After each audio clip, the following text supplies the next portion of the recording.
ஒரு பணக்காரன் தன் வீட்டுக்கு குருவை அழைத்து வந்தான். பெரிய வீடு.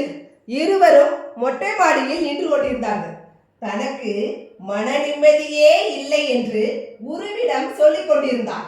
குருவே, வடக்கு பக்கம் பாருங்கள், அதோ அங்கே தூரத்தில் ஒரு பனைமரம் தெரிகிறதே, அதுவரை என்னோட நிலம்தான்.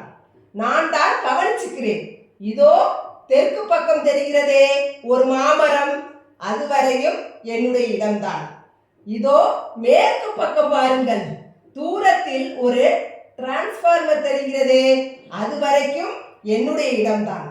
அப்புறம் வீட்டுக்கு எதிரில் கிழக்கு பக்கம் பாருங்கள், அது முழுவதும் என்னுடையதான் என்று தன் வீட்டை சுற்றியுள்ள இடங்களை காட்டினான். இந்த சொத்துக்கள் எல்லாம் நான் கஷ்டப்பட்டு சம்பாதித்தவை. இத்தனை வசதிகள் இருந்தும் எனக்கு மன நிம்மதி இல்லாமல் இருக்கு குருவே என்றான். அதற்கு குரு அவனை அமைதியாக பார்த்து சொன்னார், எல்லா இடங்களிலேயும் சொத்து சேகரித்து வைத்திருக்கிறாய், ஆனால் இங்கே சேர்த்து வைத்திருக்கிறாயா என்று அவன் நெஞ்சை சுட்டி காட்டினான். பணக்காரனுக்கு புரியவில்லை. அன்பு, பாசம், நட்பு போன்ற நல்ல சொத்துக்களை உள்ளத்தில் சேர்த்து வைக்க வேண்டும், அதுதான் நிம்மதி தரும் என்றார் குரு.